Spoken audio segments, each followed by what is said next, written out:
आप सभी को नमस्कार। मैं ब्रजेश सिंह आपको अपने चैनल विद्यारंभ में पुनः स्वागत करता हूं।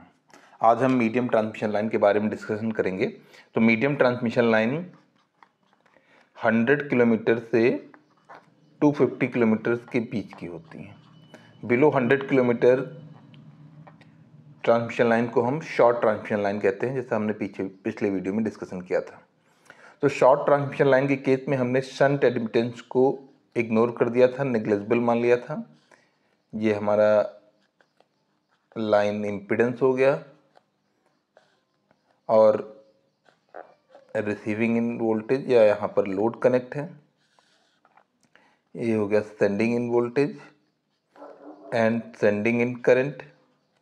ये हो गया आपका रिसीविंग इन वोल्टेज और ये हो गया रिसीविंग इन करंट। तो पिछले ये शॉर्ट ट्रांसमिशन लाइन का केस था। तो शॉर्ट ट्रांसमिशन लाइन के केस में हमने शंट एडमिटेंस को इग्नोर कर दिया था। शंट एडमिटेंस को में जो पार्ट आते हैं, शंट एडमिटेंस वाई जी प्लस जे बी, इसमें एक पार्ट होता है कंडक्टेंस का और दूसरा होता है ससेप्टेंस का, यानी कैपेसिटेंस बेसिकली जो बन रहा है। ससेप्टेंस जो इस्टेब्लिश होता है वो कैपेसिटेंस की वजह से होता है। तो जो कंडक्टेंस है और जो ससेप्टेंस है वो इस पैरेलल सर्किट का या दो लाइंस के बीच का जो कंडक्टेंस और ससेप्टेंस है वो लो लाइन के केस में, लो लेंथ की लाइन के केस में या शॉर्ट ट्रांसमिशन लाइन के केस में उसको हम सेफली इग्नोर कर सकते हैं। उसका इफेक्ट कंसिडरेबल नहीं होता है। लेकिन जैसे जैसे लाइन की लेंथ बढ़ती जाती है वैसे वैसे ये दोनों पार्ट इफेक्टिव होने लगते हैं। तो मीडियम ट्रांसमिशन लाइन के केस में हम इसको कंसीडर करेंगे कि ये कंसीडरेबल हो गया, यानी कैपेसिटेंस दो लाइन के बीच का या लाइन और ग्राउंड के बीच का जो कैपेसिटेंस है वो इफेक्टिव होने लगता है। तो हम इसको कंसीडर करेंगे। फिर लॉन्ग ट्रांसमिशन लाइन के केस में हम कंडक्टेंस को भी कंसीडर करेंगे। कैपेसिटेंस को हम यहाँ भी कनेक्ट कर सकते हैं कि ये दो लाइन के बीच में बन रहा, क्योंकि हमें लम्प पैरामीटर दिखाने हैं।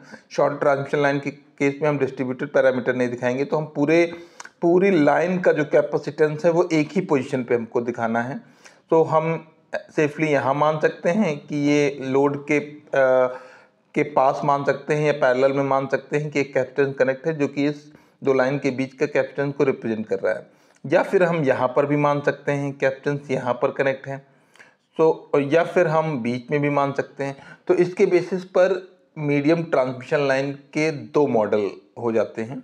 एक मॉडल है जिसमें हम कैपेसिटेंस को दो पार्ट में डिवाइड करके रिप्रेजेंट करेंगे। एक आधा सोर्स के पास कनेक्ट है, आधा लोड के पास कनेक्ट है। और एक केस में हम कैपेसिटेंस को मिडिल में कंसीडर करेंगे। तो मीडियम ट्रांसमिशन लाइन के दो मॉडल होते हैं। एक होता है आपका पाई मॉडल या पाई रिप्रेजेंटेशन और दूसरा होता है टी मॉडल या टी रिप्रेजेंटेशन।